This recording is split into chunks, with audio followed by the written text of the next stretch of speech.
ULB Podcast. Les podcasts de l'Université libre de Bruxelles.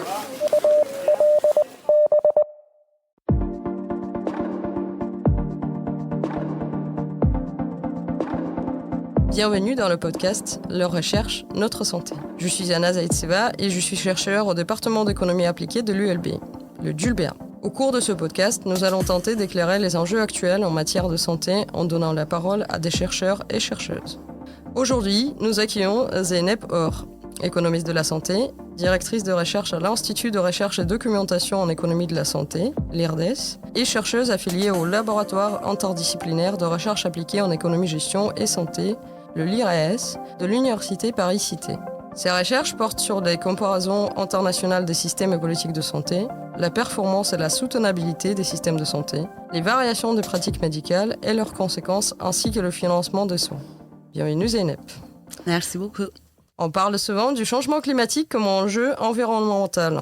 Est-ce qu'on peut dire que lutter contre le changement climatique, c'est aussi une façon de prendre soin de notre santé ? Oui, absolument. Le changement climatique est bien plus qu'un enjeu environnemental. C'est une menace directe pour notre santé. Il affecte la qualité de l'air, l'accès à l'eau potable, la sécurité alimentaire et favorise l'émergence de nouvelles maladies infectieuses. La hausse de la température mondiale a des conséquences directes sur la santé humaine. D'après l'OMS, l'Organisation mondiale de la santé, plus de 175 000 personnes meurent des effets de la chaleur chaque année en Europe. Et au cours de 20 dernières années, la mortalité a augmenté de 30%. En même temps, et ce qui est plutôt une bonne nouvelle, les actions pour améliorer notre santé peuvent atténuer les changements climatiques. La promotion de la santé peut jouer un rôle clé dans les politiques environnementales. Encourager le transport actif et une alimentation saine et un air pur améliore non seulement la santé de la population, mais réduit aussi les émissions et la dégradation de l'environnement. Ces co-bénéfices soulignent la nécessité d'intégrer des objectifs de la santé et durabilité dans tous les niveaux et tous les politiques. On parle beaucoup de l'impact du changement climatique sur la santé, mais l'inverse est moins souvent évoqué. Est-ce que le secteur de la santé contribue lui-même de manière significative au changement climatique, en Europe ou dans le monde ? Oui, et de manière significative en fait. Les activités du système de santé ont des effets non négligeables et contribuent à l'empreinte écologique. Au niveau global, le secteur de la santé représente environ 5% des émissions mondiales des gaz à effet de serre. Et cette empreinte varie selon le pays en fonction de leur niveau de dépenses de santé, mais aussi en fonction de la performance de leur système de santé. En France, par exemple, les activités de santé comptent près de 8% des émissions nationales. Il faut aussi noter que les émissions liées au secteur de la santé vont croître rapidement avec le vieillissement de la population et les hausses des maladies chroniques si on ne change pas la façon qu'on soigne dans les pays industrialisés notamment. Ce constat, pourtant, reste encore largement sous-estimé dans les politiques publiques, alors que des stratégies existent pour réduire cette empreinte écologique. Et surtout, les politiques de santé visant à diminuer l'impact carbone des soins ne sont pas seulement bénéfiques pour l'environnement, mais elles améliorent aussi la qualité des soins et la santé de la population et la performance globale des systèmes. Vous avez publié récemment un article coécrit avec Anna Veera Seppänen paru dans Health Policy. Il s'agit d'une revue de littérature narrative. Qu'est-ce que c'est exactement ? Une revue narrative, c'est une synthèse scientifique qui présente, explique et interprète la connaissance disponible sur un sujet sans suivre les méthodologies strictes d'une revue systématique. L'objectif est d'offrir une vue d'ensemble sur un sujet complexe, mettre en lumière les tendances, les lacunes et les questions émergentes. Dans notre cas, nous avons posé la question comment réduire l'impact du système de santé sur l'environnement. Et pour répondre à cette question, nous avons fait 2 revues complémentaires. Quelque part. Premièrement, on a cherché à identifier les domaines les plus polluants, quels sont les secteurs dans le système de santé les plus polluants, puis regarder les interventions qui ont démontré leur efficacité pour limiter les effets des soins. Quels sont alors les secteurs ou les activités du système de santé qui sont les plus polluants pour notre planète? Les secteurs hospitaliers et les secteurs pharmaceutiques sont systématiquement identifiés dans la littérature comme étant les principaux contributeurs aux émissions de gaz à effet de serre à cause de leurs besoins d'énergie notamment. On estime que les soins hospitaliers sont responsables, selon le pays, entre 25 à 50% des émissions, principalement liées aux soins aigus et interventions chirurgicales très énergivores, mais aussi l'utilisation de certains gaz médicaux et anesthésiques, notamment à l'hôpital. Le secteur hospitalier est également une source importante des émissions liées aux produits alimentaires et parce qu'il y a quantité élevée de déchets et de matériel à l'hôpital. Puis, les produits pharmaceutiques représentent à eux seuls environ un tiers des émissions en France et dans la plupart des pays, dont la plupart sont liées à la chaîne d'approvisionnement, c'est-à-dire à la production des produits pharmaceutiques et à leur transport. À titre de comparaison, les soins ambulatoires, par exemple, représentent entre 10 à 20% des émissions au sein du système de santé et les soins infirmières entre 5 à 10%, parce que ce sont des soins de proximité, moins de besoin d'énergie. Et il faut aussi noter que les transports, quand on dit le transport, c'est le transport des patients, mais aussi des personnels de santé, les visiteurs et les produits médicaux constituent un facteur important au réchauffement climatique. Ils représentent entre 10% à 15% des émissions liées aux soins. Et qu'est-ce que alors les prestataires de soins peuvent faire concrètement pour réduire leur empreinte carbone ?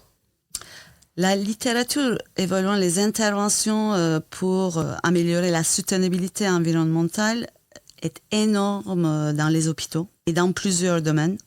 Par exemple, l'architecture ou l'infrastructure hospitalière et les mesures visant à économiser l'énergie et l'eau avec des audits d'énergie et de l'eau semble être super efficace. Il y a aussi le remplacement des équipements jetables par des équipements réutilisables dans les salles d'opération notamment. L'amélioration de la gestion des déchets hospitaliers, le recyclage et la réduction des déchets. Et je dois noter que toutes ces interventions, des fois, nécessitent des petits changements dans les habitudes ou dans les routines médicales ou hospitalières sont montrer leurs efficacités, mais aussi ils peuvent être bénéfiques en termes économiques pour l'hôpital parce qu'ils réduisent la consommation de l'énergie, la consommation de l'eau, etc. Et ils ont aussi des répercussions positives, co-bénéfices, si je peux dire, pour le bien-être des professionnels de soins, des patients, pour les communautés autour de l'hôpital, plus largement. Je vais donner deux exemples. Le premier, c'est des audits énergétiques qui visent à identifier d'abord où et comment on peut réduire la consommation d'énergie. Souvent, il s'agit d'investir isolation des murs, des fenêtres, etc. ou des audits de l'eau. On va identifier c'est quoi les fuites d'eau, changer les matériels, etc. Il se trouve que ces investissements sont très rentables dans le sens l'argent qu'on a mis pour renouveler sont récupérés dans 2 ans en moyenne maximum. Et donc l'hôpital, à partir de là, économise en termes d'énergie, en termes d'eau, donc c'est assez intéressant économiquement. Après, il y a des investissements un peu plus coûteux, comme renouvellement des toits, installation des toits végétaux. La littérature montre que ce genre d'investissements sont très bénéfiques, à la fois pour isoler et améliorer la résilience des bâtiments, des hôpitaux contre la chaleur et le réchauffement climatique, mais aussi contre les inondations, parce que ces toits permettent d'attraper l'humidité et donc renforce la résilience contre les inondations, mais en même temps, il contribue, notamment dans les zones urbaines, à réduire la pollution atmosphérique. Il améliore les bien-être des professionnels de santé, des patients et puis des communautés en créant des espaces verts autour des hôpitaux, etc. Et d'autre côté, je voudrais aussi noter que des fois, des petits changements, comme je disais, peut avoir des grands effets. Je vais donner l'exemple qui vient de l'Australie, mais on peut multiplier ces exemples par des centaines.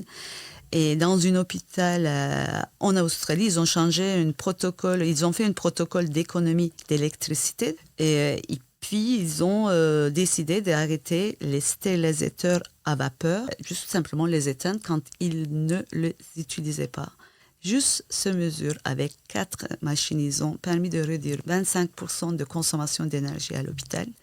Imaginez ces genres d'intervention multipliés par 100 ou 1000 en fonction des pays.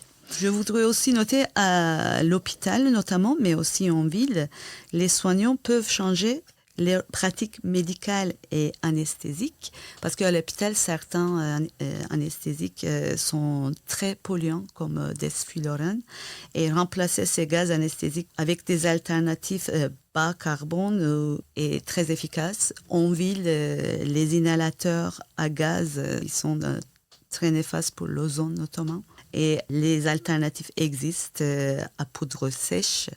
Donc, sans avoir des effets négatifs pour les patients. Il y a des marches pour ça. Un autre domaine beaucoup étudié dans la littérature, c'est la télémédecine. Parce que la télémédecine permet de fournir soins de proximité et réduire les déplacements des patients. Donc, montrer son efficacité dans différents contextes, différents domaines. Je note toutefois que pour la télémédecine soit bénéfique pour l'environnement, il faut que ça remplace. Ça ne multiplie pas parce qu'effectivement, il y a aussi une tendance à multiplier les choses. On peut aussi mal utiliser la télémédecine. On peut faire toutes les consultations après une visite en ville, donc ça ne sert à rien. Mais il y a des très bons exemples dans la littérature où la télémédecine peut jouer un rôle à la fois pour améliorer l'accès aux soins, à la fois réduire l'empreinte carbone des soins. Et au-delà des initiatives individuelles, est-ce qu'il faut aussi des interventions plus larges au niveau du système de santé dans son ensemble ? Oui, c'est indispensable. Les études montrent clairement que les actions isolées ne suffiront pas, vu la vitesse du changement climatique. Mais pour cela, il faut des initiatives, il faut que les initiatives se généralisent. Donc, il faut une vision systématique, des politiques publiques claires, des formations pour les professionnels de soins pour qu'ils comprennent l'impact sur l'environnement des décisions cliniques. Il faut aussi repenser en profondeur notre manière de soigner, médicale et les achats hospitaliers, en citant clairement que le plus n'est pas restructurer l'offre de soins, en privilégiant les soins de proximité, renforcer la prévention et améliorer la pertinence des actes médicaux, réduire le gaspillage et les soins à faible valeur et faire l'impact environnemental une critère à part entière dans la politique de santé. Un bon exemple est celui de NHS britannique qui a mis en place une stratégie globale depuis 2008 et de 2010, ils ont mis des objectifs très clairs en termes de réduction carbone et un suivi des émissions et des investissements dans les infrastructures, mais aussi dans tous les autres domaines. Et le feuille de route publié en 2010 propose des mesures détaillées dans tous les domaines et pour tous les acteurs impliqués, tant au niveau de la gouvernance, par exemple mise en place des conseils consultatifs nationaux, des réseaux locaux, de plans de gestion au niveau des hôpitaux, qu'à l'échelle du système d'accompagnement, par exemple élaboration des indicateurs, d'évaluation de progrès réalisés, soutien à la recherche, mise en œuvre de directives sectorielles et industrielles, etc. Et le résultat est une baisse de près de 20% des émissions carbone dans 20 ans et réduction de 35% de l'intensité carbone, c'est-à-dire combien on pollue pour 1 euro dépensé. Parce que NHS, la demande augmente comme partout. Il fournit plus de services, mais il pollue moins. Mettre en place ce type de changement n'est jamais simple. Quels sont, pour vous, les principaux obstacles à l'implémentation de ces stratégies bas carbone dans le secteur de la santé ? Très bonne question. Je pense premièrement, c'est le manque de la culture climatique c'est-à-dire la compréhension de l'ampleur du problème et les bénéfices potentiels. Parce que les professionnels de santé semblent avoir une conscience limitée des implications environnementales de leur politique clinique, tandis que les normes culturelles et les croyances professionnelles influencent fortement les pratiques quotidiennes de soins. Par exemple, la perception selon laquelle les dispositifs à usage unique seraient plus sûrs pour prévenir les infections nosocomiales persiste, malgré qu'il n'y a aucune preuve à l'appui, quoi. Les soignants manquent souvent d'accès à des informations sur les pratiques durables et à des recommandations sur les initiatives écologiques à prioriser. Des programmes éducatifs et des leaders dédiés à la soutenabilité dans les hôpitaux peuvent faire la différence. Il faut aussi évaluer plus systématiquement et intégrer les coûts et les bénéfices environnementaux dans les décisions cliniques parce que certaines pratiques médicales sont surutilisées. Il y a une énorme littérature au-dessus.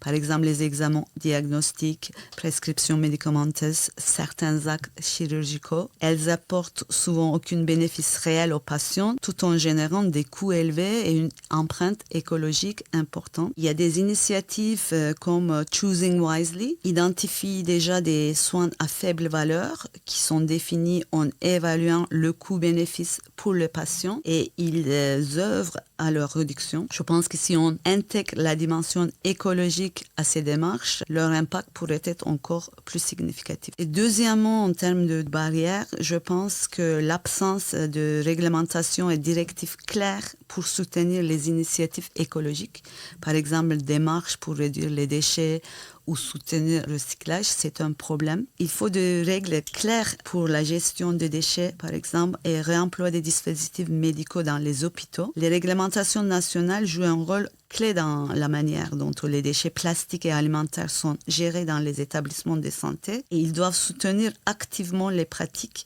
telles que le tri et le recyclage. Pourtant, ceci n'est pas le cas actuellement. Et cette absence de réglementation et de directives claires, notamment pour la gestion de déchets, les dispositifs réutilisables, crée une incertitude et démotive, décourage l'action des professionnels de soins. Pour finir, troisièmement, je pense que l'absence de politique économique qui tient les solutions vertes, je pense que c'est le problème le plus important quelque part, je l'ai dit en tant qu'économiste. Par exemple, concernant les achats à l'hôpital, donner la priorité aux dispositifs réutilisables plutôt qu'aux produits à usage unique enverrait un signal fort au marché, peut stimuler l'innovation vers des solutions plus durables et circulaires. Et les politiques d'achat peuvent jouer un rôle déterminant en exigeant par exemple la divulgation des impacts environnementaux en termes des émissions sur l'ensemble du cycle de vie des produits comme une condition pour conclure de contrats de service. L'étiquetage écologique peut être un moyen efficace d'aider les établissements et les professionnels de santé à comprendre l'impact environnemental de leurs choix et à soutenir des achats responsables. Et plus largement, je pense que les financeurs peuvent activement promouvoir le développement des pratiques durables par des modes de financement adaptés. Pour conclure, qu'est-ce qu'on peut en tirer comme un message pour les politiques publiques ou bien pour la société ? Ouais, je pense que mon message final est que le secteur de santé a une responsabilité et une opportunité unique pour contribuer à la lutte contre le changement climatique. Parce que toute action visant à améliorer le changement climatique améliore également la santé publique et la performance et l'accessibilité du système de santé. Mais pour cela, il faut des actions coordonnées, des politiques ambitieuses et une culture de durabilité. Pour terminer cet épisode, on voudrait vous poser une dernière question plus générale qu'on pose à toutes les personnes qui passent dans ce podcast. Quelle est la place de la recherche scientifique dans le débat public ? Quelle est ou quelle doit être ? Bon, je dis qu'est-ce que je pense. La place de la science doit être, pour moi, la science ne sert pas seulement à produire des connaissances, elle sert à éclairer nos choix collectifs. Elle permet de comprendre les enjeux, de mesurer les impacts des politiques et de proposer des solutions basées sur des preuves, sur des faits. Mais pour avoir un véritable impact, la recherche doit être accessible. Face aux défis du climat et de la santé, nous avons besoin d'une recherche qui sort des laboratoires et qui parle un langage clair et qui inspire l'action. Les solutions existent, elles apportent des bénéfices pour la planète et pour notre santé en même temps, Donc c'est à nous, aux chercheurs, aux scientifiques, de les mettre au cœur des débats publics et des décisions, parce que en tant que scientifique, on sait qu'agir pour le climat, c'est aussi agir pour des sociétés plus justes et plus résilientes. Merci beaucoup Zeynep. Merci à vous.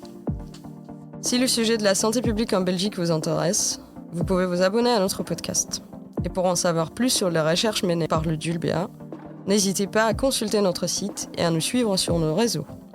Merci d'avoir écouté cet épisode de Leur recherche, notre santé, réalisé par Anna Zaïtseva avec Mariana Bargado au montage.